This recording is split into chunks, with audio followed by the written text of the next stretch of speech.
Good evening, everybody. Welcome back to Swamy Vijay's EMRS, KVS, NVS, Tier 2, PGT and TGT English online classes. This is the first class. We are going to conduct live session for Tier 1 completion of examination and result. First of all, let me tell you today's date because that is the general way we start the classes. Today is 2nd February 2026. And we gathered here for EMRS, KVS, NVS, PGT and TGT English Tier 2 examination preparation. At the outset, let me congratulate all of you, Prince, Manasa, Ashna, Ranjit Samantha, Mahesh Kumar, whoever joined, that you cleared Tier 1 examination. So first of all, let me congratulate you all. You did a lot of hard work, and because of your hard work and consistency in your hard work and with your lots of efforts, you cleared the Tier 1 examination. For that, I am very happy and I congratulate you all. But at the same time, I would like to tell you one more thing, that these Tier 1 marks are completely useless for you, because these marks which you secured in Tier 1 examination are not going to be added into the Tier 2 examination and the final selection list. I hope you are all aware about this fact.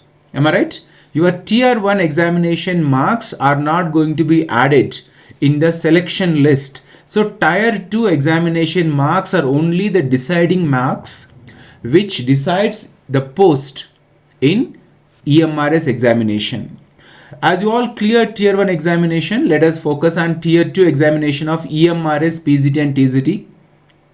In EMRS, PGT and TGT English Tier 2 examination, you have to score maximum marks to clear the exam cutoff and get selected as TGT English or PGT English teachers in EMRS. Because in EMRS there is no interview process. So once you clear Tier 2 examination with maximum marks, then you will get selected directly.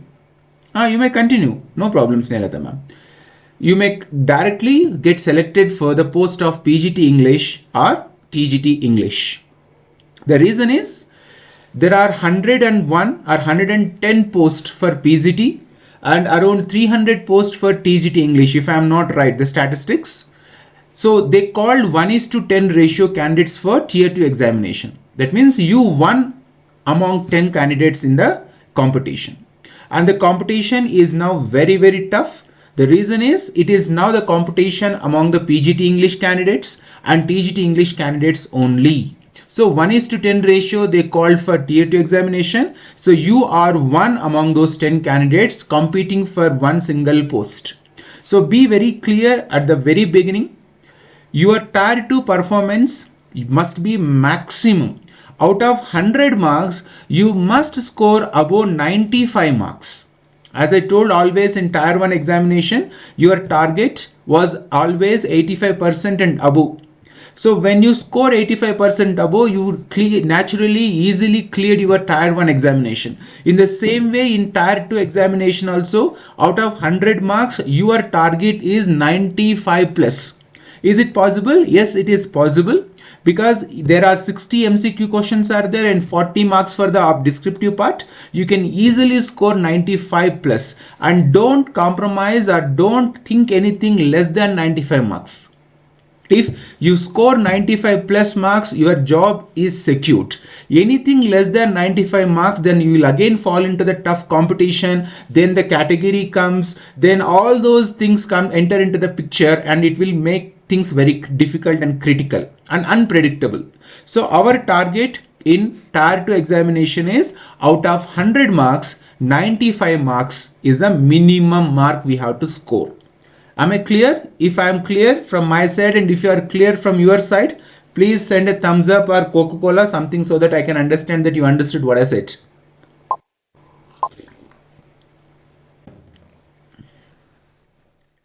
$95 plus is the target. Now how to achieve that 95 plus target, then we'll discuss all those things slowly in this today's class one by one. But keep in your mind, 60 MCQs.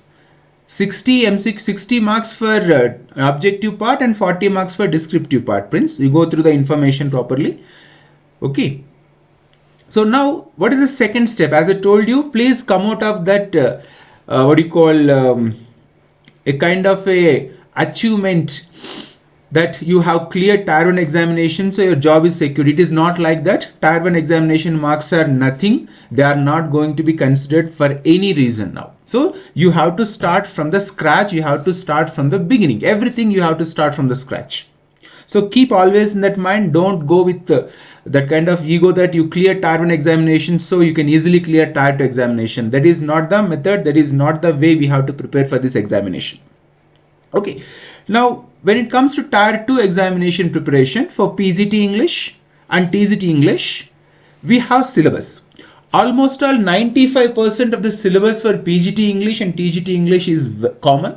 There are few changes, and that was already discussed in the introductory classes long back. So we completed already the introduction for the syllabus, KVS, EMRS, PGT English syllabus, TGT English syllabus, what are the different sections are there, how to approach for those sections, what to study, how to study, all those things were already completed and discussed, and all those videos were recorded and stored in the Google Classroom, so all those recorded videos are available. Now what we have already completed so far for Tier 2 examination, we completed section A, reading skills, unseen passages and note making, both completed. And then section B, if we take, we completed the short compositions, we completed the long compositions, we completed the formal letters, informal letters. Entire section B we already completed. Section C we started, but then we decided to stop this Tier 2 preparation, and then we started focused on Tier 1 exam preparation. So we completed section A fully and section B fully for both EMRS Tier 2 examination and as well as for the KVS and NVS Tier 2 examination. And then last week, Monday, we started the Tier 2 examination video release, and I started with the Old English period video, then Middle English period, and then we completed this Elizabethan period, especially the Shakespearean plays, comedies, tragedies, all those we completed. I'll explain one by one. Listen. So all these videos are so far completed, recorded videos are completed, and those are actually stored in the Google Classroom. Now, what is this Google Classroom? I will show you now so that you can understand what is this Google Classroom. Okay. So let me come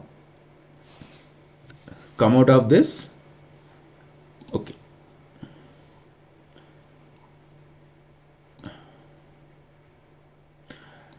Now you all can see this Google Classroom, correct? Miss Ashna, can you see the Google Classroom here? Yes, sir. Okay. So here we stored all the recorded videos, the CBTs in this Google Classroom. Google Classroom I have been using Google Classroom because this is free. I did not to pay anything to this Google Classroom to use. So everything is free, and if I use these kind of free platforms or tools, if anybody wants any kind of support from me, or if anybody requests me to allow them to attend these online classes or to access the course materials, and they are not in a position to pay any fees, or if their financially difficulties facing, then I can also give them without any expectation, I can also offer them the course free. So everything is free. The Google Classroom is free platform, the Google Meet is free platform, the Google Forms free, everything is free. I don't pay anything to these platforms, I don't pay anything to use these tools. So in case if anybody really sincerely wanted to take support from my side, I can offer the course, or I can provide everything without collecting even a single rupee. So this is a free platform, I don't pay anything, and all the videos are recorded and stored in this. Now where do you find the recorded videos? Now here you can see, let me enlarge it so that it will be easy. Now here you can see stream, classwork, people and gadgets. If you open this classwork tab, then you will find all the recorded videos here. So whatever the extra videos we did, like introductory videos, explanatory videos for understanding, general understanding, all those videos are stored under flipped classroom. Okay, and then when you wanted to study, or when you are interested to study, then you can start with reading skills here. Tier 2 section A, reading skills. So under this one, demo video is there, and then 2 videos are there. Section B here we have already completed as I told, and all those videos are stored here. Section C only 2 videos, that means only two classes I conducted and recorded and stored here. And section D literature, whatever we have completed so far, date wise I stored. So 26, 27, 28, 29, 30, 31, and today is 2nd. So morning video, whatever you have watched, if you have watched, then that video is stored and the question paper is also stored. Now how you have to access, you have to click this one. Once you click, you see here one video, recorded video here.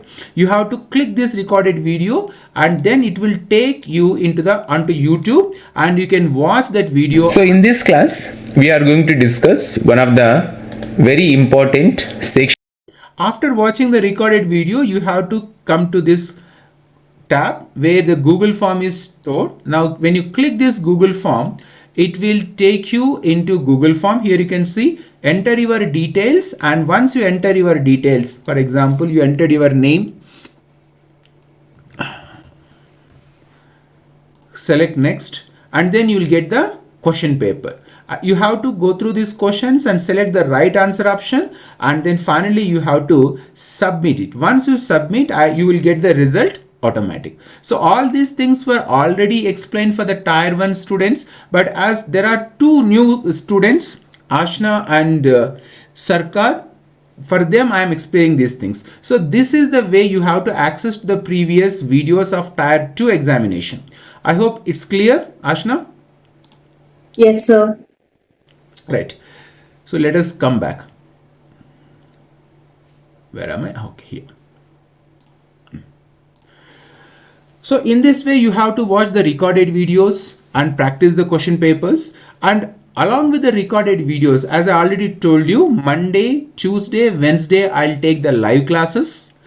If a situation or if it demands, then even I will take classes on Thursday and Saturday also, but Friday is meant for APDSC students. So in this way we are going to conduct these classes, and I'll tell you right now how many days I'll take to complete this tier 2 English, PGT and TGT English entire course. I'll complete this PGT English and TGT English tier 2 entire syllabus by the end of 15th March. By the end of 15th March, I'll complete. In case if something happens and if delays, then by the end of March, I will complete. The reason behind is 30 classes are actually sufficient for any completion of any kind of syllabus.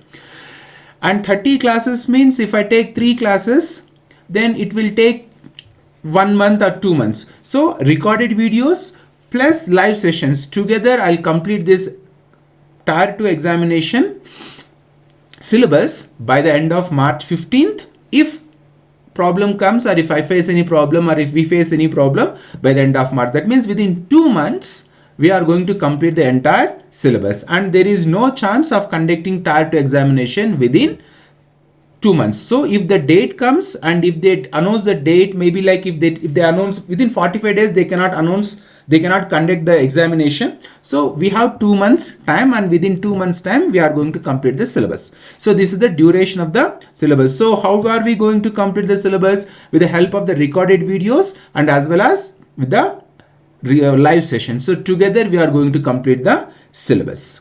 So let me repeat once again. These are the flipped classroom classes, flipped methodology we are going to adopt.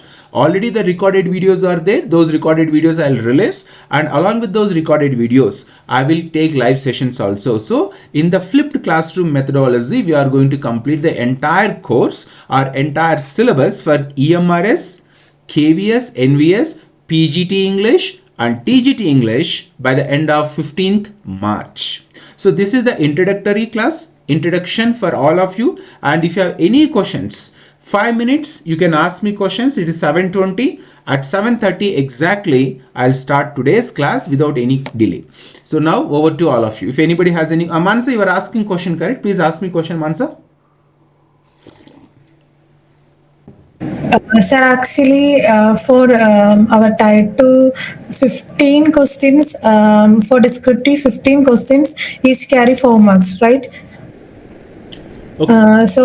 So we have to write that 4 marks question. So I was like I used to write during my PG and everything. Now like objectives it's okay for me, but when it's come to descriptive, maybe like I once something to write or like homeworks or something. I think for 15 marks each carry 4 marks, so we have to take 8 minutes, right, for one question. Then only 60 descriptive, 40 objective, so 3 hours. Then for 15 questions, 4 mark each, then one question, the time should be 8 minutes, right? So we have to write, and that kind of speed we need, right, sir? So I am asking sir, what to practice for writing, what to practice, daily some should we need to write something now, essay, notice and everything. So we have to practice for the time management also. So what kind of things daily we need to practice? Okay, so very good question, Manasa. This is the question which is going on in rounds in everybody's mind. I think so, and everybody is wanted to know answer to this question. See, the question paper mark distribution is 60 marks objective type questions, means MCQ questions, and 40 marks is the descriptive part, and they have given 15 questions. So if they have mentioned 15 questions, and if 15 questions are divided by 40, then each question carries 4 marks. That is very clear. That means for the section B writing part, like short compositions, long compositions also carry 4 marks, and the literature questions also carry 4 marks. So we have to know how to write these answers. That is the question. Okay, right? So how to write answers to these questions, I am going to explain in this class only. I will show you one example answer. I will analyze the structure of writing this question, and I will give you even a homework also. But if I give you everything in one single class, then it will be very confusing for you also. We'll do it step by step. So first today let us understand how to write a descriptive answer. What is the method of writing a descriptive answer? What is the structure? What is the style of writing a descriptive answer? And then slowly, gradually, I'll increase the questions so that you will start writing answer practice. And see, it is not only writing descriptive answer, it is also important of objective questions. So both we have to give equal importance. So Manasa ma'am, please wait, and slowly, gradually, we will do all these things in a systematic manner. Thank you, sir. Welcome. Right. Others? Ashna ma'am, you asked a question. I didn't see you sent a message. Can you please ask me what you sent the message? Sir, is it possible that you can send me an invitation to join your Google Classroom? I don't have any link. I'll share that. That's not an issue. Okay. Thank you, sir. Okay. Others, please. You need to ask your doubts so that will be once it is cleared from your mind, then you can start your preparation without any kind of inhibitions or doubts. So whatever doubt you have in your mind, please ask me. Please ask your doubts.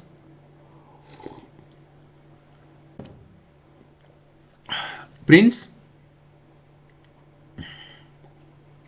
Sir, Yes, sir. Yes, sir. Sir, I was asking total number of MCQ will be 40 only, I think. Don't think, you check the syllabus. Open the syllabus and check whether Sir. you have 40, because it is different from KVS. EMRS has different structure, and KVS has different structure. So open the syllabus paper, syllabus pattern, find out whether it is 60 marks descriptive part or 40 marks descriptive part.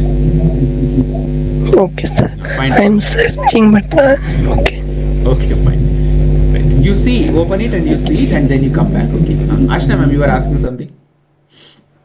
Sir, do we get descriptive questions from literature itself, or just from NCRT portions like report writing, poster creation, like that, or do we get literature part descriptive questions? Both from literature and section B, descriptive part of writing section, ma'am. Both you will get. Okay, sir. That is the purpose of giving the descriptive questions for section B. They will ask you how to write an article or debate. So all those things we completed in the previous classes, Ashna ma'am. Okay, I'll go through it, sir. Okay, please. Ranjit, do you have any questions? Mahesh Kumar, do you have any questions? Good evening, sir. Good evening, Ranjit. Tell me, you have any questions or doubts? I have only doubts that there is so much writing available of this literature section. So much writing composition is available. So how could we tackle the descriptive section? In objective section it is okay, but in descriptive section it's more difficult. How could tackle the question? See, the fact is, descriptive answer writing is very easy if we know how to write an answer. Because in descriptive answer writing, you have complete freedom of writing. You can construct the answer according to your own point of view, according to your own ability. Whereas in objective part, you have to select only one. You have to pick only one answer option out of 4 answer options. You have limited opportunities there. So descriptive answer writing has actually given scope for you to show and exhibit your writing skills. So descriptive answer or descriptive questions actually test your writing skills. Objective can test your knowledge, but descriptive answers test your writing skills. That is the purpose, or that is the reason why they included the descriptive answer writing. Maybe I don't know, like when I wrote the exam, it was completely descriptive part, mains examination. After that, they removed the descriptive part and they combined prelims and mains in one examination, and they conducted objective. But the writing skills are very, very important, whether if you are PGT English or TGT English, and once you selected and once you enter into the English classroom, and when you start writing answer like report writing or notice writing or debate writing on screen or on blackboard, if you can't construct a proper sentence, then it will be difficult. So that is the reason why they wanted to test the descriptive answer writing skills. And answer writing is very easy unless if you know the exact way of writing answers, then it is very easy, because you can explore your knowledge and you can exhibit and you can showcase your talent in writing skills. And one more thing is, like, descriptive part is subjective in nature. Whoever checks your answer scripts, if you write in a very pleasing way, if you can construct your answer in a very, very impressive manner, then easily you will score out and out marks in descriptive part. So it has its own drawbacks also, but descriptive part, the very purpose is to test the writing skills of the candidate. So we will master all those skills, Ranjit sir, slowly, one by one, gradually. Every day we'll do practice, but at the same time I will not trouble you. I will not unnecessarily give you so many questions for practice every day. Systematically we'll do all those things. Ranjit sir? Okay, thank you, sir. Welcome sir. Mahesh Kumar sir, Somnath sir, if you have any questions, doubts.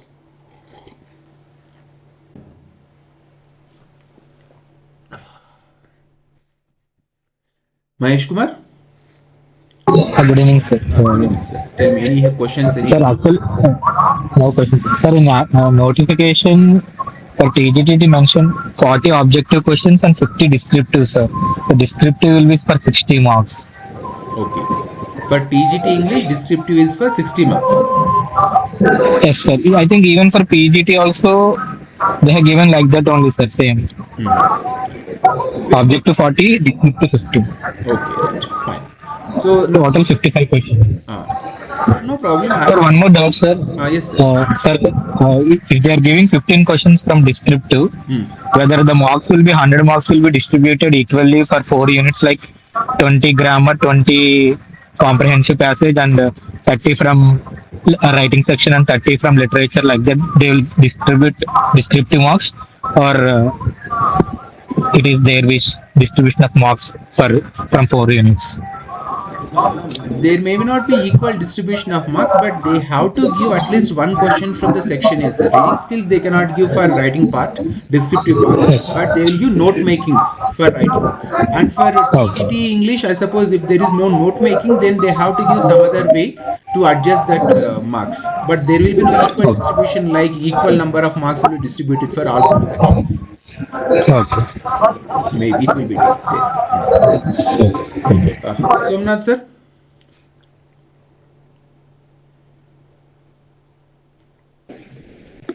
Good evening, sir. Good evening, sir. Tell me, what's your doubt or what are your doubts? Okay, sir, you have solved almost all the doubts, sir. I have no question. Okay, fine. Thank you. Everybody, see, doubts are actually, they eat our brain inch by inch. Because if you carry doubts, it will be always difficult. So now the question Prince asked and everybody has confusion is, what is the mark distribution for the PGT English and for the TGT English? So let us have a clarification, because I have that document. Just I'll show you once the document and then we'll start the class. Somewhere I stored here. I'll show you. EMRS notification ESC 2025. One second, I'll come back. Mark distribution we are trying to find out. Okay, I'll share the screen.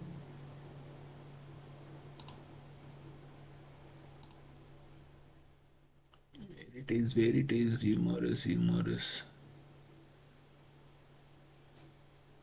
Okay, one second, I opened on EMRS notification. Open with Google Chrome. Like, and what is the page number? Here it is 15 page number. Okay.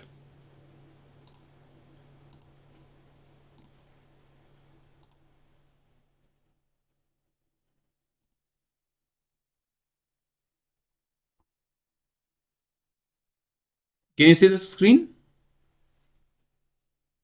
Yes, sir. So it is 15. Okay, I'll enlarge it. So this is for principal tier 2. This is for PGT. So now if you see here for PGT, the marks distribution is here.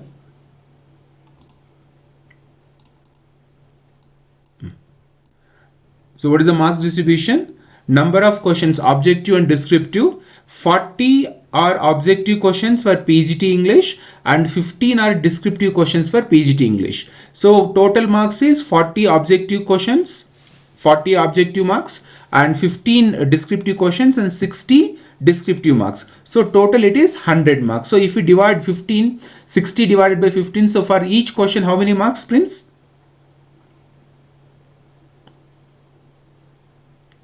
4.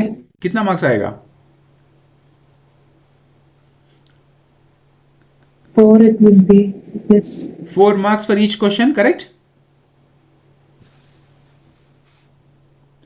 Prince, are you there?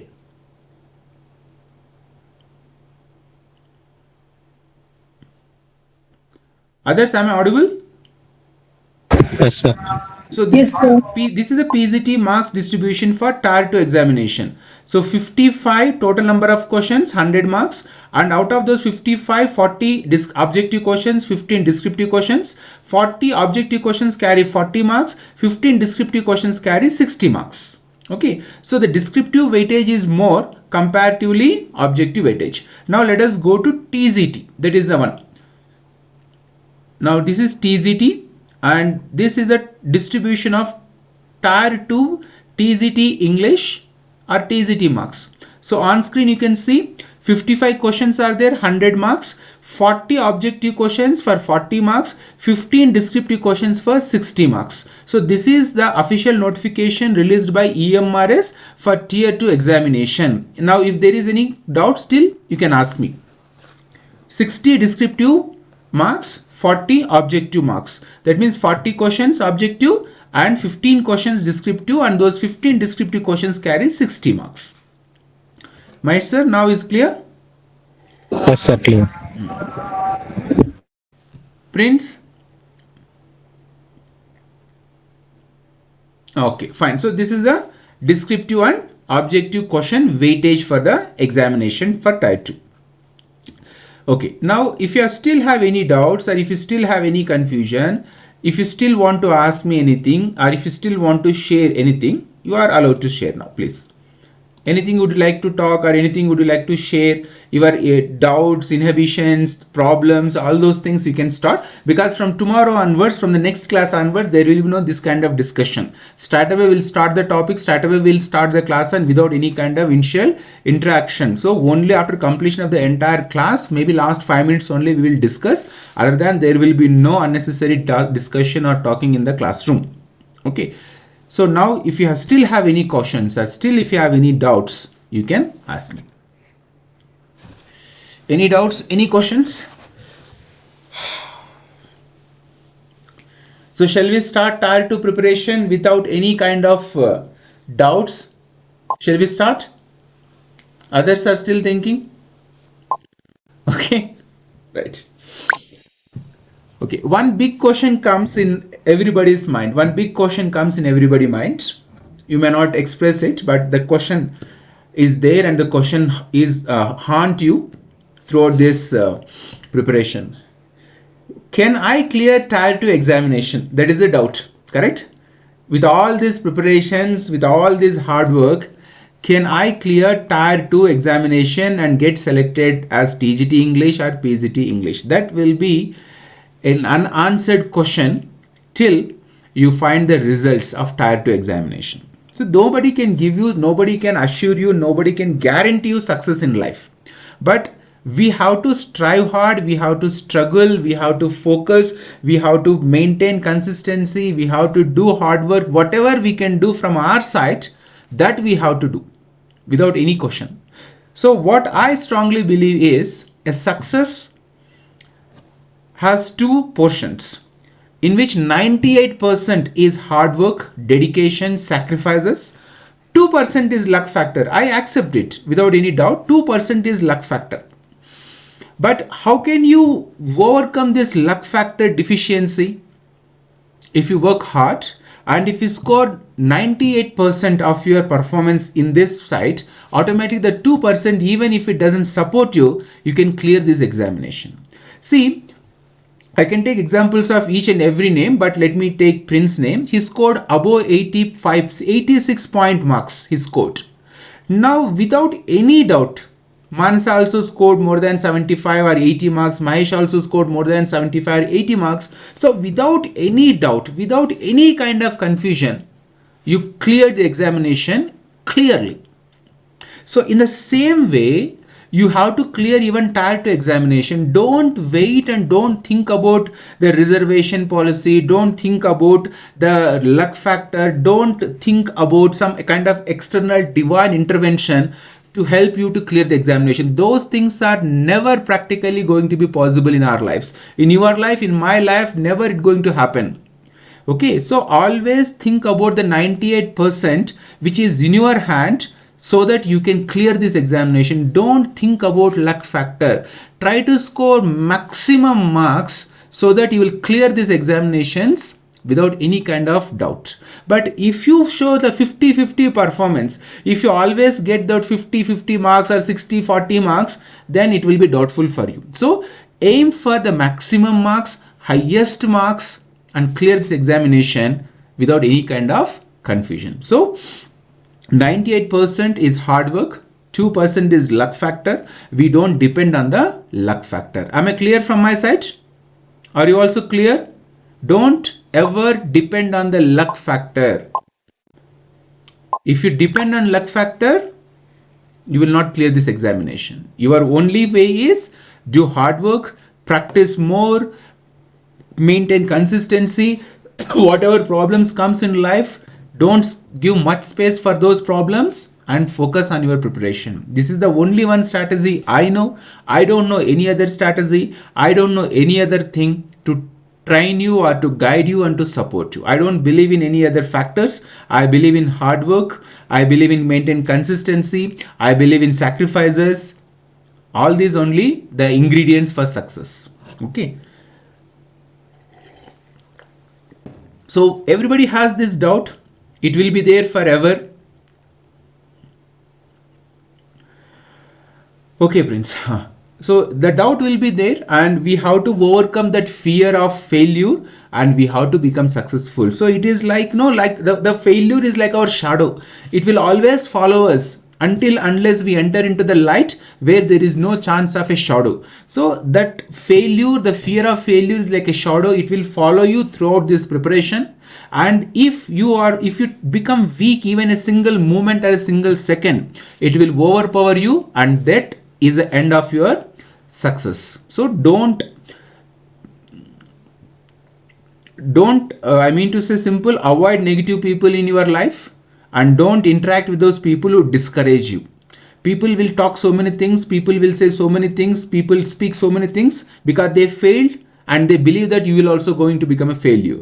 It's not like that. If you are among failures, you will have the same kind of mindset. If you are among successful people, you will have the same mindset. So this preparation will be helpful for you if you maintain the positive mindset and if you move with the positive people in your life. Otherwise, whatever I teach, whatever you do will become nothing, because so many experiences I have seen in this preparation for last 2 to 3 years of preparing people for competitive examination. Even a single slight doubt in their mind at the back of their head makes them to feel completely paralyzed in the examination hall. So please come out of those kind of psychological problems, and if you have any kind of such kind of issues, please talk to me.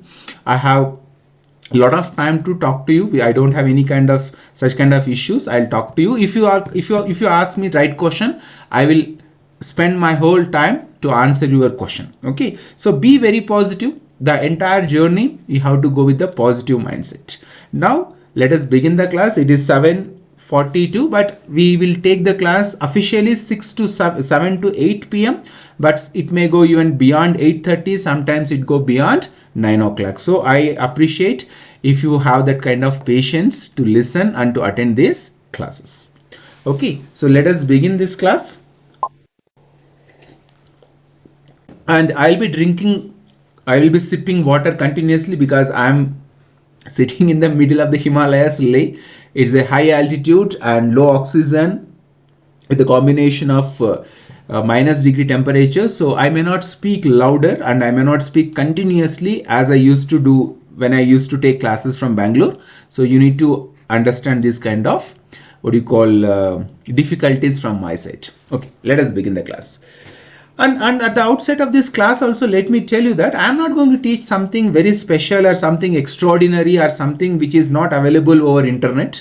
These things are freely available over internet. So what I do is I'll explain these things in my own way, in my own style, in my own method, which will be practically useful for you all to clear the tier 2 examination. Okay, so let us begin today's class. As we already completed Elizabethan period, Shakespearean works, tragedies, comedies. In continuation to those recorded videos, today's class is on Christopher Marlowe.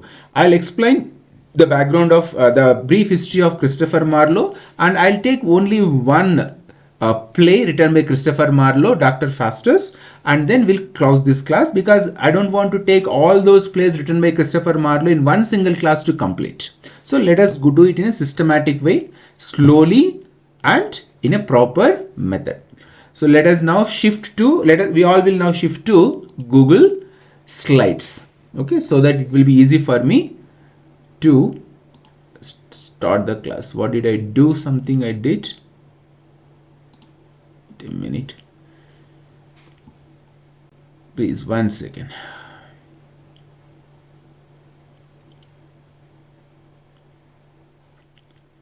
Okay, this I have to correct.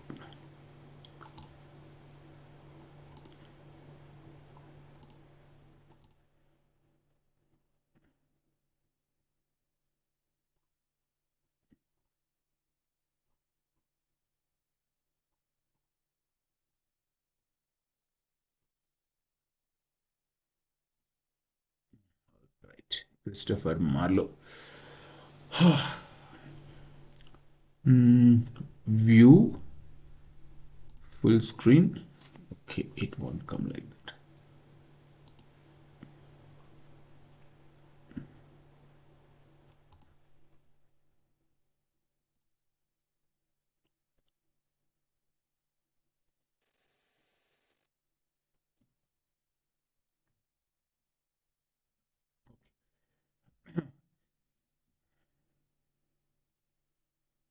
Am I audible now? Yes, sir. Is screen is visible?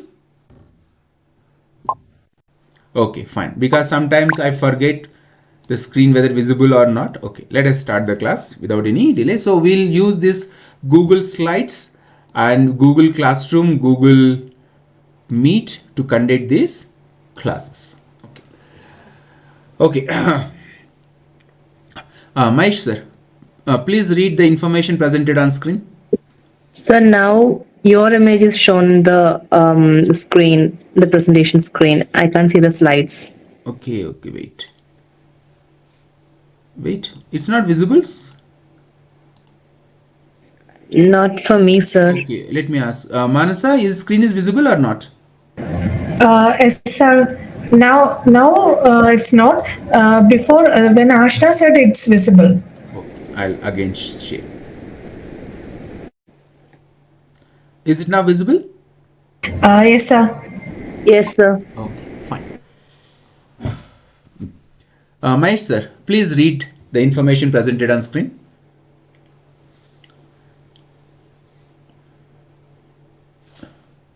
Mahesh sir, are you there? Sure, sir. 1 minute. Thank you.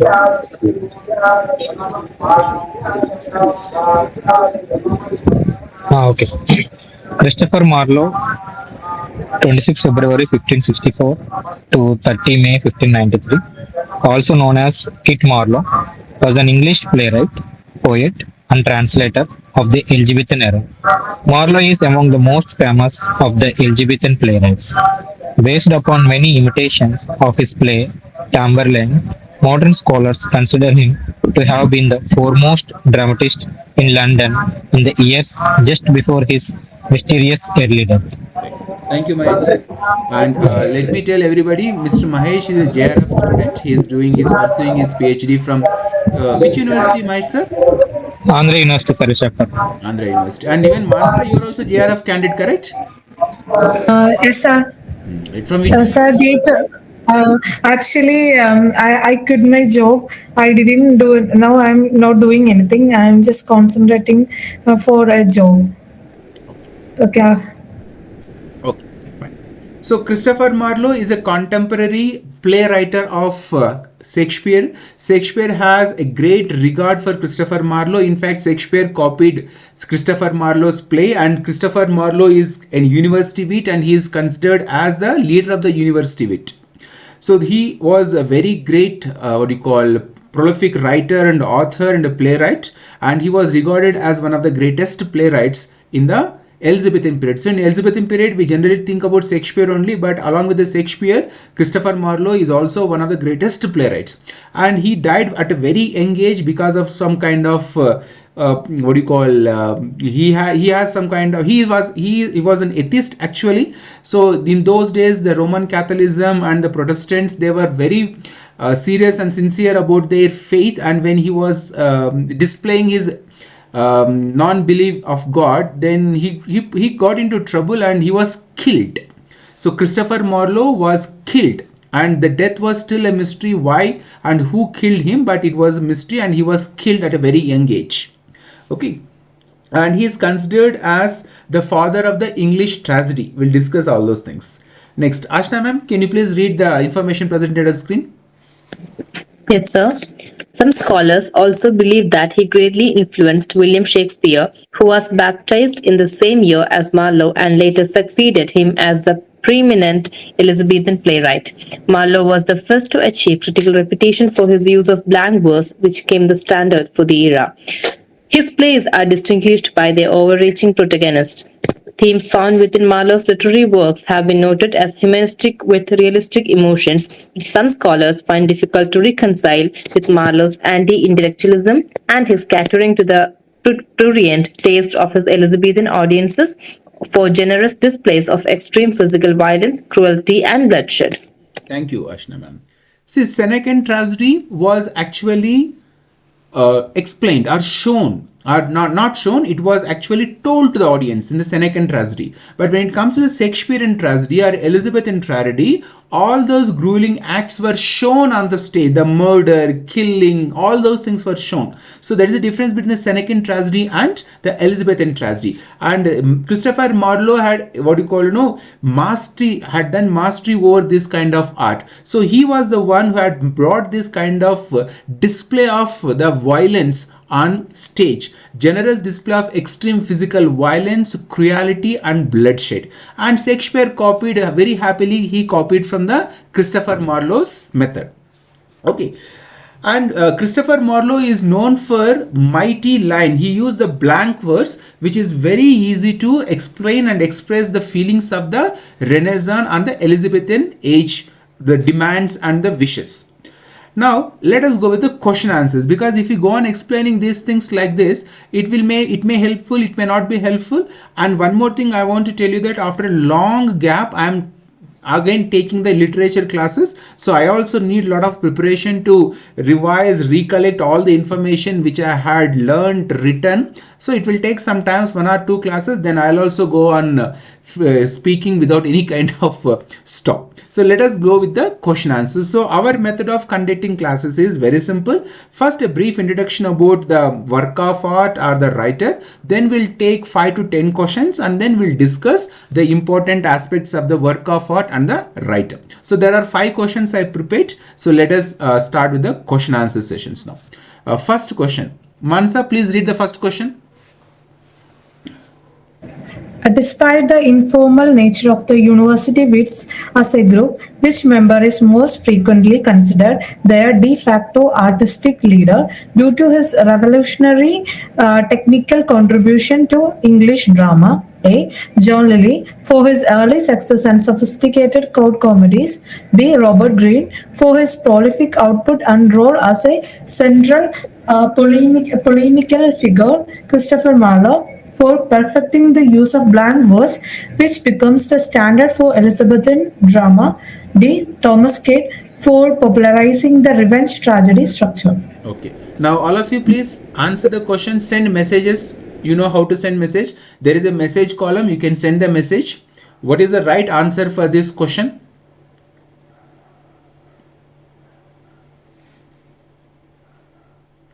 So who is the leader of the university wits?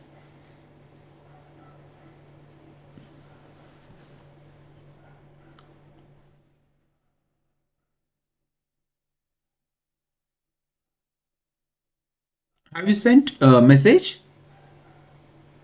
Mansa? Okay, now I am getting. Okay, right. Okay.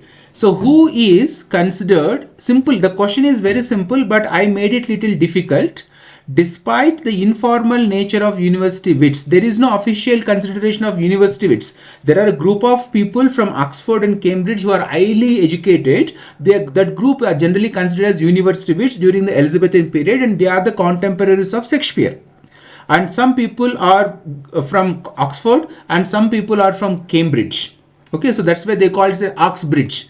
So out of those university wits, one person is considered to be the leader of the university wits. So there are 4 people here given from the university wits group: John Lilly, Robert Greene, Christopher Marlowe and Thomas Kyd. Out of these 4, who is considered to be the de facto artistic leader due to his revolutionary technical contribution to English drama, who brought the blank verse to the English drama, and he is none other than Christopher Marlowe. So the simple question, for example, if you are preparing for other examination, the same question can be given the simple format. What is the simple format of the question?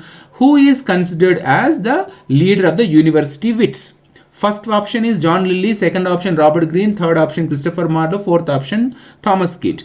But if you go for Tier 2 examination, as the competition is very high, I try to include some other information to confuse you only. So the answer is Christopher Marlowe for perfecting the use of blank words, which became the standard for Elizabethan drama. Before him, there were other ways of writing the Elizabethan plays or drama, but he standardized the writing of Elizabethan drama using his blank verse. Now in coming slides, we'll understand what is the difference between a blank verse and a free verse.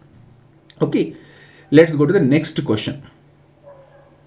Okay, next question. Prince, Which unfinished mythological narrative poem by Marlowe, completed by George Chapman, is renowned for its sensuous Ovidian style and the famous description of Leander's body? Option A, the passionate shepherd to his love. B, Tamburlaine the Great. C, Hero and Leander. D, Dido, Queen of Cathays.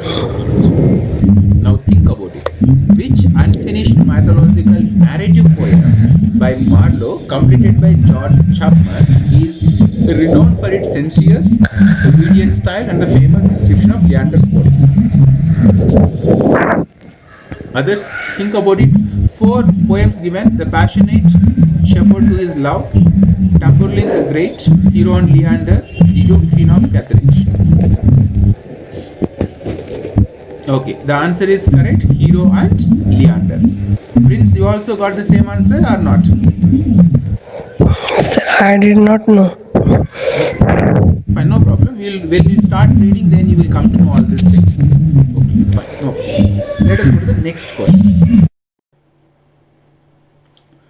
And let me see who are in the class. Ashna, Mahesh Kumar, Manas. Somnath Sarkar, please read the question. Okay, sir. So which of Marlowe's heroes is defined by an insatiable libido, dominandi, lust for power, explicitly comprising his pursuit of dominion to the ceaseless motion of the celestial spheres? Number A, Edward II. Number B, Barabbas. Number C, Tamburlaine. Number D, Dr. Faustus. Okay. Now, who is that one who is lust for power of Marlowe's hero? Edward II, Barbarous, Tamburlaine, Dr. Faustus. Who is that one?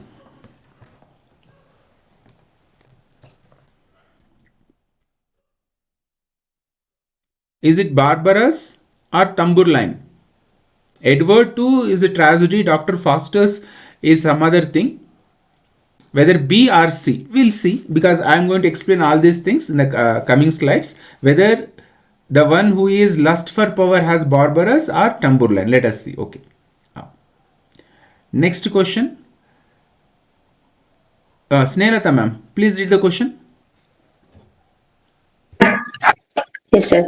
Marlowe's mighty line, a term coined by Ben Jonson, refers primarily to his revolutionary use of option A, iambic tetrameter in lyrical passages, option B, blank verse for tragic drama, option C, rhyming couplets in comic scenes, option D, prose for introspective soliloquies. Answer is option B, sir. Right, correct. And I am very sad to announce that Snehata ma'am missed tier 1 cutoff with 0.33%. It's very, very bad that she's missed the opportunity to write tier 2 examination with 0.33%. Not even percent, 33 marks. She scored 62 for TGT English and the cutoff for TGT English is 62.33. But see, Snehata ma'am, you come to the last leg of your journey or success, and you have to keep on working hard so that you will cross that final hurdle in your life, ma'am. Thank you, sir. Okay. I know it's very disheartening, it is very depressing and demotivating to miss the chance with 0.33, but that is life. We can't do anything with these kind of things. We have to hold our heart, mind, body, whatever, and we have to show our courage in this moment, ma'am. And I believe that you are brave enough to face this situation, Snehata ma'am. Sure, sir. Thank you so much. Means a lot. Yes, ma'am. So it is blank verse. Everybody answered. But what is blank verse? What is free verse? We'll discuss. Last question, I suppose. All right. Last question. I suppose. Ashna ma'am, please read. Yes, sir. Marlowe's Edward II is groundbreaking primarily for its introduction of supernatural elements into English history, sympathetic and psychologically complex portrayal of a homosex king and his catastrophic reign, use of comic subplots to relieve tragic tension, strict adherence to the Aristotelian unities. Right. So what is Edward II? Marlowe's Edward II. Okay. So JRF candidates have a lot of knowledge, a lot of information.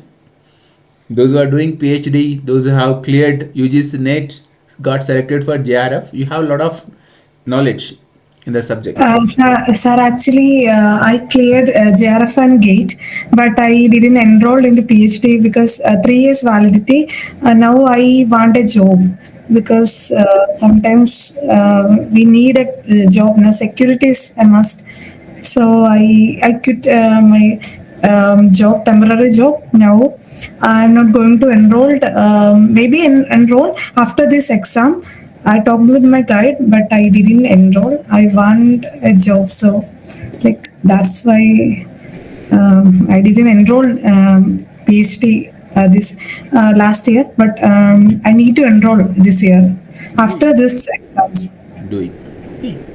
Because to tell you very frankly, before conducting this class, when I was preparing, I was thinking, see, Mahesh cleared JRF NET, Manasa cleared JRF NET, even Chandrasekhar cleared UGC NET. So like that, there are so many candidates who are with abundant knowledge of English literature. You are here. So I'm also feeling like I should also at least, may not be satisfying your knowledge, but at least I have to meet the demand and meet the need time, meet whatever is minimum expected from your side. I have to do that one, that I'll do, because having students like you is really challenge for me.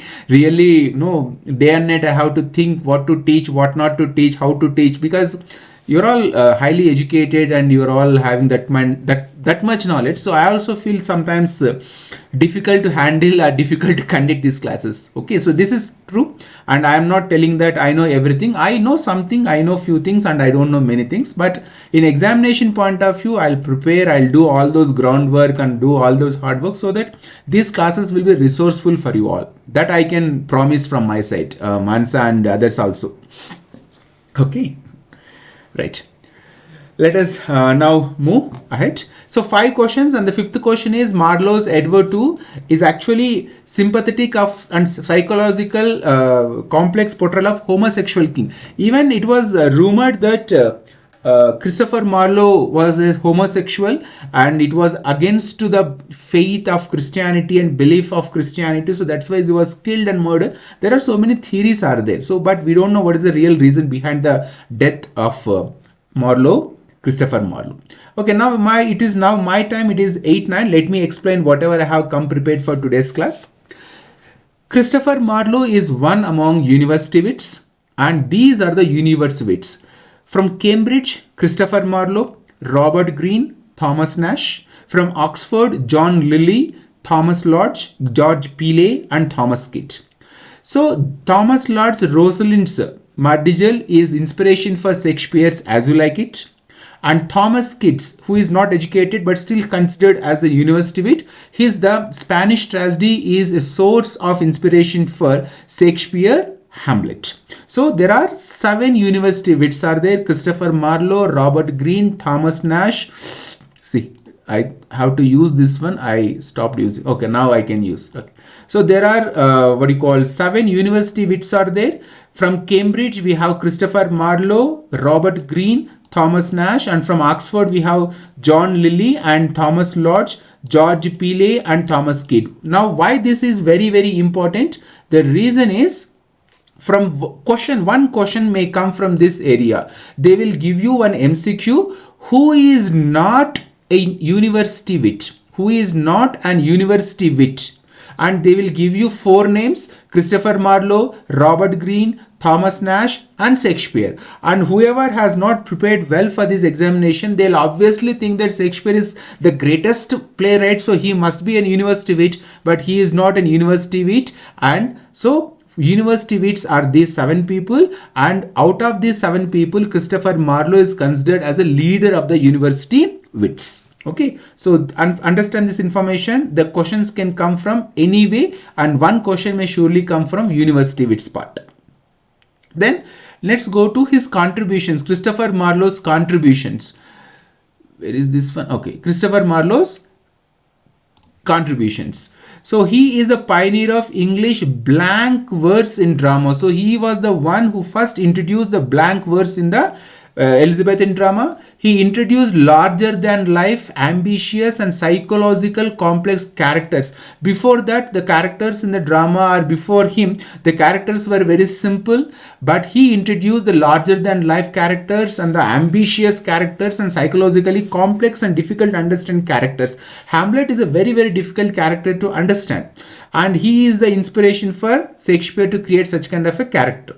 Themes often include ambition, power, fate, revenge, human desire and moral conflict. So in the story of Dr. Faustus, he has a moral conflict. He wanted to acquire the knowledge and he wanted to ready to sacrifice anything to gain that knowledge. And he was even fed up with the worldly knowledge. He wanted to attain, he wanted to gain something extraordinary. So there is a moral conflict, and then he combined poetic richness with the dramatic intensity, and he influences Shakespeare and development of the Elizabethan tragedy. So these are the important features of literary contributions from Christopher Marlowe. Then if you move ahead, okay, I have to come out. Now what are the style and features? His style of writing play is grandiose, eloquent language, bold exploration of human nature and ambition, dark, tragic and morally complex themes, mastery of dramatic structure and characterization, and his significance in the English literature is he is known as considered as father of English tragedy. He only brought these kind of tragedies into the English drama, and he is one of the key figures of Elizabethan drama along with Shakespeare. His work shaped the evolution of English theatre and influenced later dramatists. As I told you early, as I told you at the beginning of the class, Senecan tragedy was being followed in the Middle English periods, but he introduced this kind of Shakespearean tragedy. We call it Shakespearean tragedy. In that the elements of that means that the tragedy, the violence was shown or displayed on the stage. So these are the features and style of writing of Christopher Marlowe. Then Christopher Marlowe created anti-hero, one of the very important questions in English literature. Whatever exam you appear, this is one of the very important questions. Who created anti-hero? Means an adventurous hero, and he is the Christopher Marlowe who created this anti-hero. Sometimes they ask you a question, what is the meaning of the anti-hero? Anti-hero means an adventurous hero. He is not a negative hero, he is an adventurous hero, and he is a leader of university wits and is father of English tragedy. He had written The Jew of Malta, Edward II, Tamburlaine and Dr. Faustus. These are the four important plays, and Dr. Faustus is a story about doctor turned necromancer who makes a pact with the devil in order to obtain knowledge and power, and the agent of Satan in this Dr. Faustus play is Mephistopheles, the pronunciation. And then the story I'll explain. Today's the topic is Dr. Faustus only, and it was 24 years he wanted to enjoy, and then he wanted to surrender his soul to the Satan. Blames his parents. Why he wanted to have such kind of a life is because he has a desperate life, and that was because of his parents. And then he had written poem Hero and Leander. It was unfinished. One of the important questions, which poem is unfinished poem written by Christopher Marlowe and completed by Chapman? That is, Hero and Leander is a poem. It is an unfinished poem and it was completed by Chapman. And Shakespeare remembered Marlowe as the dead shepherd in his play As You Like It. If you have watched yesterday's video or maybe morning video, Christopher Marlowe was remembered by Shakespeare in his play As You Like It as the dead shepherd. So this is bits and pieces of information which may be very useful in objective questions. Then now let us move to the one play, that is Dr. Faustus. Up to here whatever I have explained, if you have any doubts or if you have any questions, you can ask me. If you have any doubts or any questions, you can ask me. Mansa, Mahesh Kumar, others, if you have any doubts or any questions, please ask me.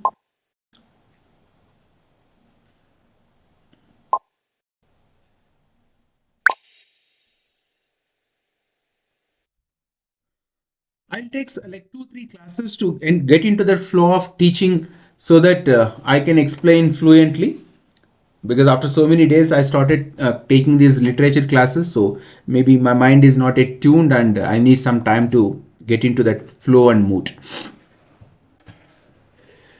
Any questions, Ashna ma'am? No, sir, I'm good. Okay. And Somnath sir, any doubts, any questions? No, sir. Are you comfortable with my what do you call pronunciation or language and speed and all those things? Yes, No, sir. sir, no problem. Okay, sir. Right, fine. I can understand, sir. Because if I start explaining things in Hindi, then there are so many people who can speak Hindi, who can explain things in Hindi. So generally we stick to English only. 99.9999% we use only English language, because in KVS examination, even after clearing KVS Tier 1 Tier 2 examination, in interview you have to speak in English only. There is no other option.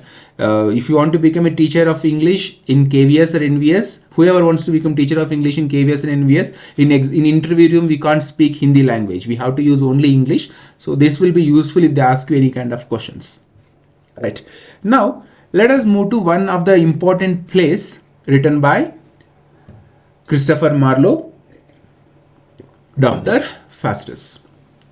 The full title of this play, the complete title of this play, we have to remember, the complete title of this play is The Tragical History of the Life and Death of Dr. Faustus. This is the entire or complete title, original title. The Tragical History of the Life and Death of Dr. Faustus. For each and every play, for each and every work, literary work, you must know the original title, and if there is any byline or tagline, that also we must know. Okay, so The Tragical History of the Life and Death of Dr. Faustus is the original title of this play, commonly referred to simply Dr. Faustus. He is an Elizabethan tragedy. This is a tragedy. This is not a comedy. This is a tragedy written by Christopher Marlowe based on German stories. Now, what is this German stories? There is a legend in German or in Greek mythology that a person with wings was so confident about his knowledge and he flown directly to sun and his wings got burnt. So whoever wants this excessive knowledge or whoever has this excessive power will ultimately meet the disaster and the problems in their life. So that is one of the stories or one of the themes, and this story Dr. Faustus is based on the German stories about a scholar who sells his soul to the devil in exchange for magical power. So this German story says that maybe it's actually his story, Dr. Faustus, Christopher Marlowe's story, that he wanted to gain knowledge, he wanted to understand something beyond this worldly knowledge, and for that he sacrifices his soul to understand and attain the power of magical powers. So it is taken from Wikipedia only. As I told you, I don't find anything like different or difficult or from special sources. Everything is available on online. And the author is Christopher Marlowe, and the characters in this story we'll come to know. Important character is Faustus, and we have the date premiered. It was first premiered in 1592. First time it was enacted or played or premiered in the Elizabethan theatre is 1592, and the genre is tragedy, and the original language early modern English, and where it was first premiered, it was first shown or premiered in England. Okay, now what are the important characters in this play? The important characters in this play are Dr. Faustus. Of course, he is a central character. He is a protagonist or antagonist or anti-hero of this play. Okay, and then he has there are two magicians in this play whom he requested to make him to learn black magic, and two magicians are Valdus and Cornelius. These are the two people who come to Dr. Faustus' home to teach him the black magic. And Dr. Faustus is a German scholar, and he has a student. Dr. Faustus' student is Wagner. Dr. Faustus told Wagner to bring Valdus and Cornelius to teach him the magic or black magic.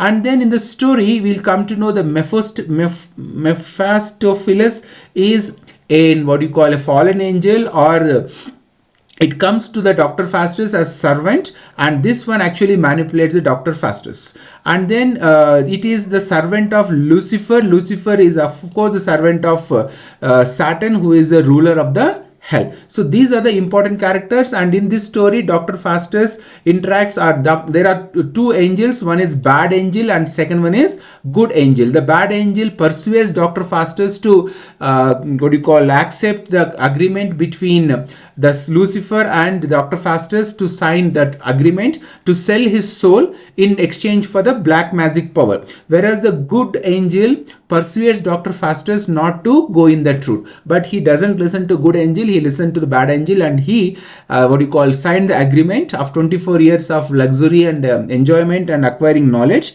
and then he will give the soul to the Saturn. So that these are the main characters of the play, because they will ask you simple characters also, plain characters, flat characters, round characters also from the story. Now after this, now these are some slides which I pasted here. So Faustus, he is a brilliant 16th century scholar from Wittenberg, Germany. He is a scholar whose ambition for knowledge, he wanted to acquire lots and lots of knowledge. Then second character is, first one is Faustus, second one is Mephistopheles, a devil whose Faustus summons with his initial magical experiments. So once those magicians came and taught him the magical power, he summons this Mephistopheles and asks the Mephistopheles to do something. So Mephistopheles was a devil whom Faustus summons with the initial magical experiments. Then Chorus, a character who stands outside the story providing narration and commentary. If you read the original play or at least summary, you will understand this is one of the important characters. Then here you can see Dr. Faustus. The explanation of the character is Dr. Faustus, the tragic protagonist whose hubris leads to his downfall. Can anybody tell me what is the meaning of the word hubris? Pride. Pride. Hubris. Okay. Overconfident. Overconfidence and pride. And can you tell me another name of the character who suffered from this same problem and met a tragic death at the end of the play, Shakespearean play? Who suffered from hubris? Yes, Ashna. Macbeth. Yes, Macbeth. Macbeth has overwhelming ambition. Okay. And what about Hamlet? What is his tragic flaw? Delayed judgment. Procrastination. Okay. Next character is Mephistopheles, a devil who serves Faustus but also acts as a reminder of the horrors of hell. Mephistopheles tells that it comes from the hell. Dr. Faustus never believes. He was actually an atheist also in the story. Dr. Faustus never believes in heaven and hell, but Mephistopheles confirms that there is a hell because Mephistopheles came from the hell. Then good and evil angels are there, personifications of Faustus' internal conflict between salvation and sin. The Christian moral, the Christian idea that salvation and sin, according to Christianity, everybody is born with a sin, everybody is a sinner, and the salvation comes through the sacrifice and salvation comes through the Jesus Christ. So these are the two different minds, are two different ideas, are two different moral aspects of the Dr. Faustus. And Lucifer is the ruler of hell who ultimately collects the debt. So these are the important characters of from the play Dr. Faustus. So what is actually the main thing in the story is the desire for knowledge. So Dr. Faustus is a very great scholar in German and he wanted to acquire lots and lots of knowledge. So he was bored with the traditional subjects like law, medicine and theology, and Faustus turns to necromancy. There is one question somewhere in examination. What is this necromancy? This is black magic. So after completion or after learning every subject or knowledge or every field, now he wanted to understand the world beyond this world, and for that he wanted to learn black magic to summon all the evil creatures and want to become more and more powerful. He summons the demons Mephistopheles and offers his soul to Lucifer. So when Mephistopheles comes, come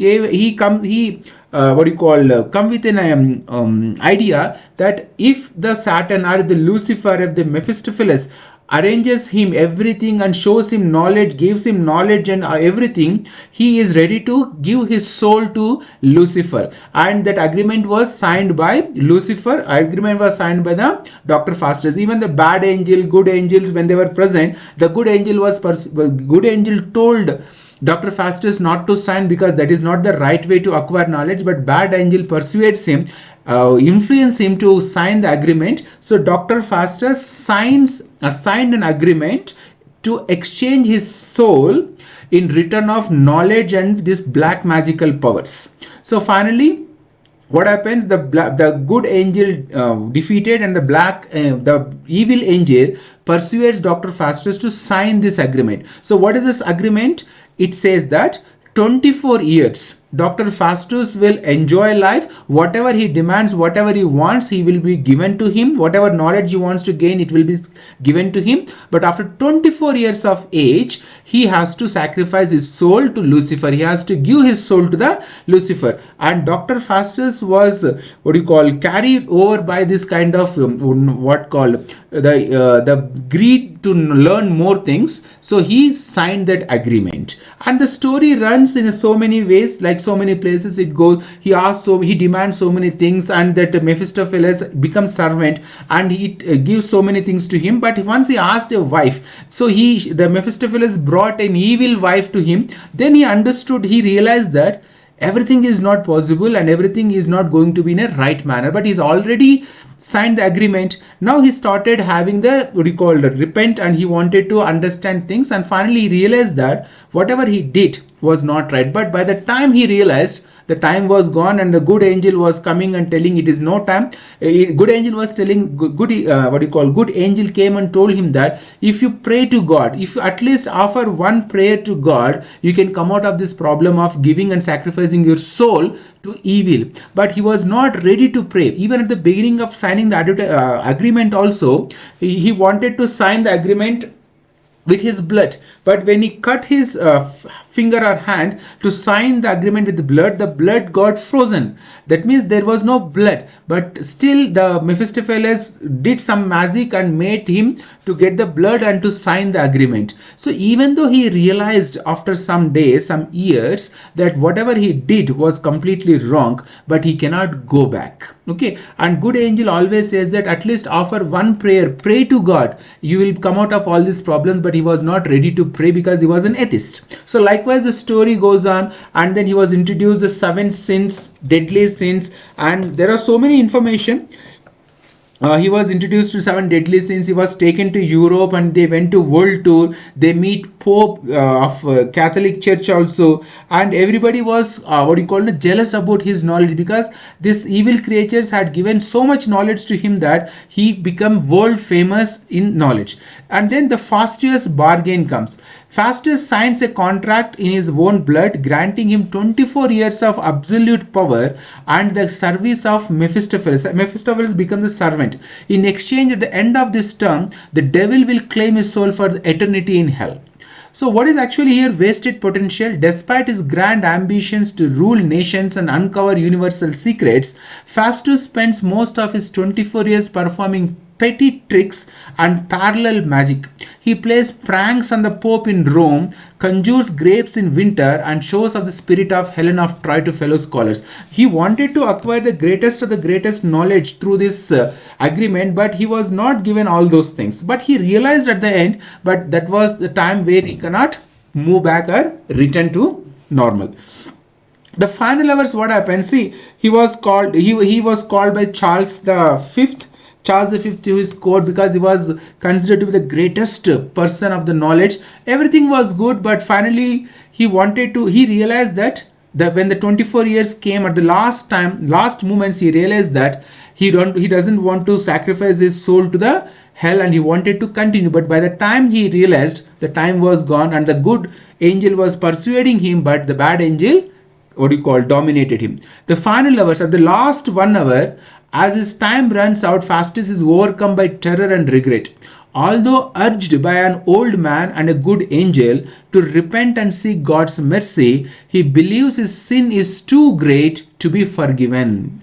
So at the end, the domination, at the stroke of midnight, devil appears and drag Faustus' soul to hell. The next morning, his friends find his body torn limb from limb. So what is actually the end of this story is, maybe there is no devil, there is no God, or there is such kind of things, but what actually this moral What is this story actually shows that whoever has this kind of hubris and whoever is greedy to understand and acquire the worldly knowledge beyond certain limits will finally end with this kind of tragic problem or tragic death. So that is the one of the messages we have to understand from Dr. Faustus. Now moving ahead, what next we can understand is, so this is the plot of the story. Here you can see exposition, rising. Every drama has this 4 sequence: Shakespearean tragedy, exposition, rising. Here you can see exposition, rising actions, climax, falling actions, and resolution. So what is exposition part?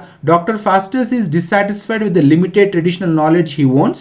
He decides to practice magic and by chance to summon up the devil Mephistopheles. So in examination they will ask you this part of play comes under whether it is exposition or rising actions or climax or falling actions or resolution. So you need to go through this information. The beginning of the play is exposition, next rising actions, then comes climax. Generally whoever has limited knowledge, we think climax is the end of the story, but it's not the end of the story. Then falling actions and resolution. So what happened at the end of the story is Faustus dies. He is dragged into hell to have eternal life there. The scholar holds a funeral for him. So this is the plot of the story. You can read it. I'll share this Google slides with you. You can read this story and you can understand it.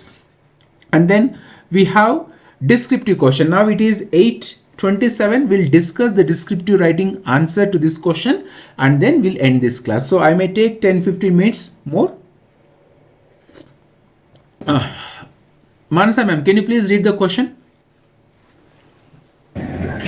Christopher Marlowe's The Tragical History of Dr. Faustus is often interpreted as the definite dramatic representation of the Renaissance spirit and its fatal contradictions. Discuss how the character of Faustus embodies the soaring humanist aspiration of the age, while the play's structure and conclusion simultaneously critique the moral and spiritual perils of overreaching ambition. Right, thank you.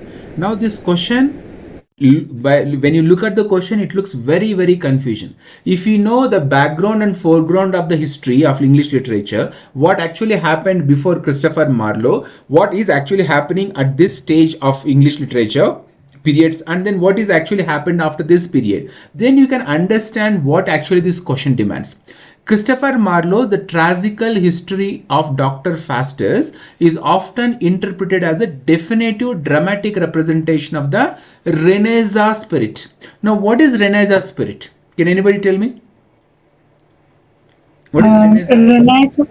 Actually, Renaissance is the age of rebirth of art, literature, knowledge, everything. There is a humanistic view for knowledge, and all of a sudden during the Renaissance period there is a rebirth in especially in England, the language, the knowledge, everything. So maybe in according to correct, ma'am. To put it simple, during Renaissance the knowledge is considered supreme. People believe that if you have knowledge, you can acquire anything in your life. But it has some fatal contradictions also, because after Renaissance and after this, when it comes romantic period, they come out of this idea of this Renaissance and all these values, and they want it again, they go back to the nature. So it's acquiring knowledge has some kind of problems also, because people who believe that only knowledge can give them whatever they want in life is also wrong. So this is one of the characters through which Christopher Marlowe shows that the Renaissance spirit and its fatal contradictions. If we don't know what is Renaissance spirit, how people behaved, believed, their aspirations, their interest in Renaissance, then it is very difficult to understand this question. Once you understand what is Renaissance spirit, what is the fatal contradictions of that, what is the idea of this Renaissance spirit, and because of the having Renaissance spirit, what kind of problems they faced, then you can go to the next part of the question. Discuss how the character of Faustus embodies the soaring humanistic aspirations of the age. What are the aspirations of people during Renaissance, during Elizabethan period? Elizabethan period is considered to be the greatest period in English literature, and of course in the period of England also, because everything was great during that age or during Elizabeth's time. So the people's aspirations was also very great. while the play's structure and conclusion simultaneously critique the moral and spiritual perils of overreaching ambition. So if any person has this kind of overreaching ambition, hubris, he wanted to acquire the entire worldly knowledge, then what kind of consequences they are going to face? That is actually the question demands. So when writing descriptive answer, the first point, the first thing is we should know what is actually the question, what it actually demands, and what we have to write to the question. If we don't understand the question properly, then the entire answer will go in wrong way. So first step in writing a descriptive answer is read the question, understand the question, analyze the question, and then figure out what actually demands. Then you can start writing the answer. So this is the question, but straight away I will not show you the answer to the question. I have written one question answer already. So let us analyze that answer, how I have written, what to be written in the coming. So this one explanation,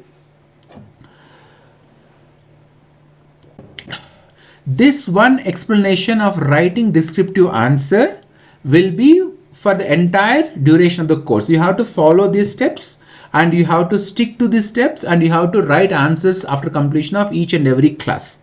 So listen to the answer structure, listen how we have to construct the question, this is the construct the answer option. Okay, so now this is the answer which I have written long back and given in the EMRS book also. Now what is the question? Explain why Shakespeare's Macbeth is considered a tragic hero. Ashna ma'am, please read the answer. Yes, sir. In Shakespeare's play Macbeth, Macbeth is considered a classic tragic hero or protagonist because the play begins with Macbeth returning after successfully resolving a civil conflict as a noble and highly respected person. King Duncan appreciates Macbeth's bravery and loyalty to the kingdom, instituting him as a commendable distinct of high importance, one of the key elements of the tragic hero.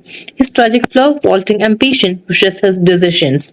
Prejudiced by the Three Witches' prophecy and his wife Lady Macbeth's influence, Macbeth wants to kill Duncan to become the King of Scotland. It is the beginning of his moral and political downfall. Macbeth's decision to kill Duncan highlights his personal reason for his downfall, moving him from a noble person to a murderer. In spite of his tragic flaw, overvaulting ambition, Macbeth never completely loses the audience's sympathy.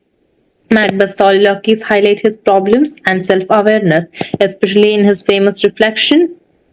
1 second, sir. It just got okay. Reflection on life's meaninglessness. Tomorrow, Macbeth's death and his fall are not merely washed out, arouses pity and fear. As viewers understand how a great man like Macbeth would be devastated by his shortcomings, thus satisfying Aristotle's criteria for tragedy. Thank you. Now this is the answer I have written. I'll show you what actually the style structure of writing this answer. Now, to put it simple, it has only 3 divisions. First one is introduction, second one is development and evidence, or you can call it as explanation, and third part is conclusion. Now what you have to write for introduction? You have to write answer to the question what. So directly answer the question in your first sentence. If they asked you a question, you have to directly address the question, and you have first sentence must be exactly to the question. You cannot go with the roundabout way and you cannot answer anything. The first sentence for each and every descriptive answer, especially for literature portion, is very, very, very important. So first sentence should grab the attention of the examiner, evaluator. So write answer what to the question. Introduction, directly answer the question in your first sentence. State your central thesis. So what is question here? Explain why Shakespeare's Macbeth is considered a tragic hero.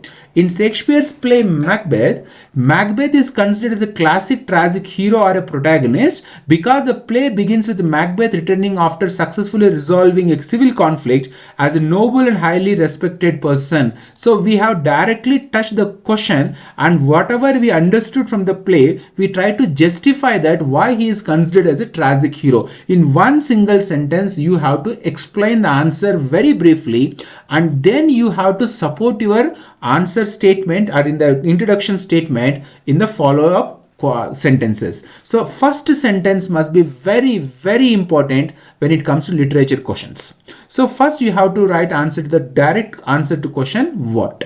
Second one is of course explanation, and in that explanation part you have to develop your first sentences information with proper evidence. So what answer you have to write? You have to write answer to the question why you considered Macbeth as a tragic hero.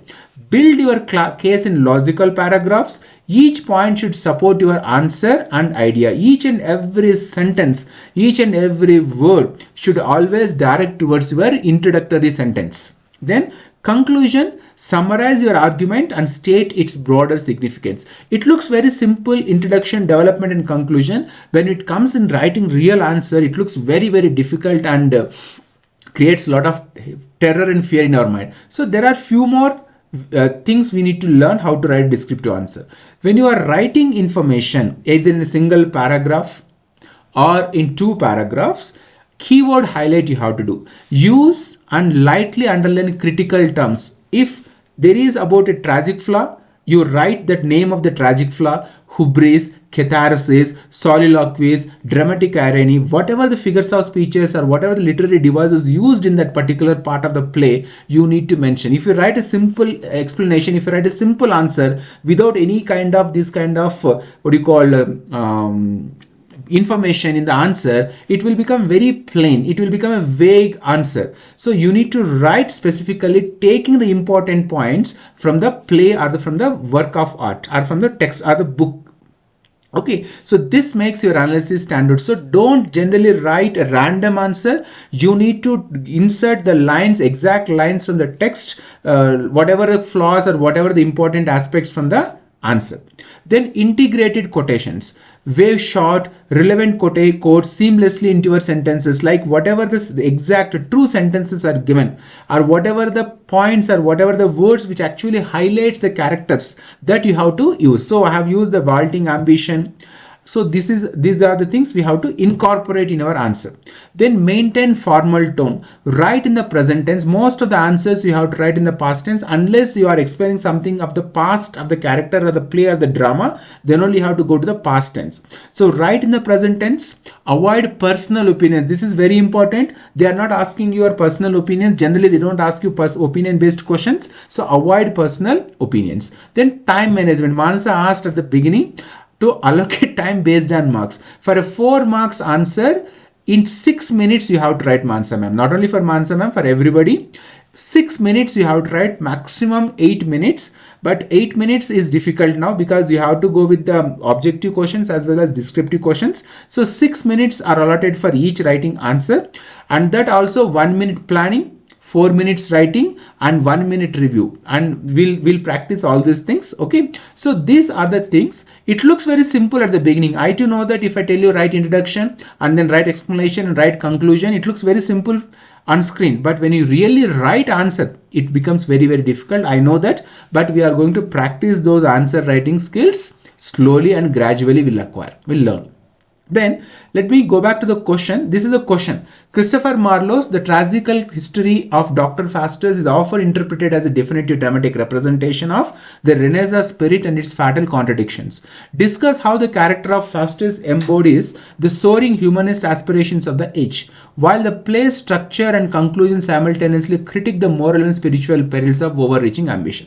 Now first tell me, can we write answer to this question without knowing what actually happened in the play, what is the background of the play, what actually happened during the play, and what is the after effect of the play? If we don't know the entire information about this play, it is very difficult for us to construct a meaningful answer to the question. Do you agree with me? Do you all agree with me? Yes, sir. Okay. So for that, what we have to do, 99.99999%, or I can say 100%, you should know at least what actually happened in the play. For each and every important work of art given by the what do you call in the syllabus, we have to go through that information, we have to read the play, we have to understand the summary, we have to know the characters, we should know the relationship between characters. Everything if we know, then we can construct answer to these kind of questions. So this is the question given to you for homework. I will share this question in class WhatsApp group. Try to write answer to this question following this method. What is the method? Introduction, development and evidence, which is called explanation, and then write conclusion. In that you have to use keyword highlighting, integrated quotations you have to use, maintain formal tone and time management. Write answer to this question and then show me the answer in the, share the answer in the class WhatsApp group. I will see the answer, and then tomorrow class we will, because I am also tired right now, tomorrow class we'll discuss how to write this answer. I will write this answer to this question in live session tomorrow using my iPad. So what I want to tell you that it is easy for me to explain, but it is very difficult for you to write answer unless you practically write answer in the live session. So tomorrow class we'll write answer to this question, but for today's class whatever we have completed, first one we have completed the doubt clearing session for the Tier 2 examination. Then I started Christopher Marlowe, his biography, his details explanation, and then I took the Dr. Faster's play and I explained whatever I could explain from my side, and I also explained how to construct an answer, but I have not written an answer in front of you. That will be done tomorrow class. So it is 8:41 p.m. If you have any questions you can ask me, and then after 15-20 minutes I will release the question paper, objective question paper. That means I will prepare 10 to 15 questions on Christopher Marlowe life, and then on what you call Dr. Faster's, and I will release the CBT question paper in the class WhatsApp group. 15-20 minutes I will take to create, and this question I will share in the class WhatsApp group, and you have to practice writing this answer. Don't worry about whether you write in a right way or in a wrong way. Take time. Tomorrow evening before we start the class you have to share the answer in our class WhatsApp group. Okay, so I'll share the question here. Sir, how many marks and within how many words the question? 100 words, ma'am. Okay, sir. Because 5 marks answers generally we ask students to write in between 100 to 120 words. It is 100. It is 4 marks answer. So let us stick to 100 word limit. Okay. Now, if you have any questions, you can ask me. Anybody has any questions or any doubts? Sir, I have a doubt. Sir, will you complete all the works of Shakespeare as well in live class? Whatever recorded videos are provided to you, all those recorded videos and works of those recorded videos are sufficient, because he had written 36 plays. It is not easy. It is not important to read all the 36 plays. No, sir. It 9 plays which are important. So the recorded video you have released are enough for Shakespeare. I don't say completely enough for Shakespeare, but if you take Shakespeare tragedies, Hamlet is important tragedy. If you take Shakespeare's comedy, then As You Like It is important comedy. So like this, we have to go selected and important works of Shakespeare. If you want to read again, if you want to read further, I will dispatch these books to you, in which all those Shakespeare's 36 plays summary is provided to you. Maybe tomorrow day after tomorrow I'll dispatch these books to you, so you can read the information in the books. Okay, sir. And what do you call along with the EMRS TGT English book, I will dispatch even that English literature book also. So you will read the beginning to end of English literature, and then along with that you will read the specific syllabus of EMRS also. Maybe tomorrow or day after tomorrow I'll ship those 2 books from that. Okay, sir. Sir, I was asking from a bhaiya who is in EMRS regular school. He is saying exam might be conducted around February itself. Result is out. They cannot conduct any examination within 45 days. Minimum 45 days duration they have to candidates. Yes, Dad. that day I was talking to him, sir. So I. That's not.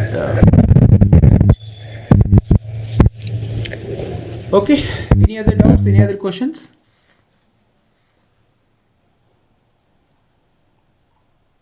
Any other doubts? Ashna ma'am, Mahesh Kumar, Manasa, Prince, Renuka. Renuka Devi ma'am. Sir, I'm outside. Sorry. Right. Okay. I want to talk with you, sir. Okay. Okay. So if there are no doubts, you call me, ma'am, afterwards. If you are not clearly audible, you call me, please. Okay, so let us end this class. It is 8:45. See, as I told you from the beginning, let me tell you, after so many days, I am taking these classes, and like I am out of English literature. We are purely immersed in Tier 2 examination for KVS and NVS preparation. So I'll take some days, 1 or 2 days. I'll need to get into the mood of teaching English literature, and then I'm reading. I'm trying to get back into the mood of reading and writing and explaining things. So it will take 1 or 2 classes. Then within 1 or 2 classes, then I'll get into the flow and I'll start teaching, because there is lots and lots of information which I have lost because of Tier 1 exam preparation of KVS and NVS. Okay, so let us end this class now. 8:46 p.m. Maybe within 15-20 minutes I'll share the question paper in the group class WhatsApp group only, and then you have to read and you have to submit that question CBT question paper tomorrow before this evening class. Okay, and tomorrow morning 5:30 a.m. early morning I'll release one more video. Jacobian period I'll release, so that you will understand the Renes and all those information, background information which is connected to Christopher Marlowe. Okay, so shall I end this class? Okay. So take care, all of you. Okay.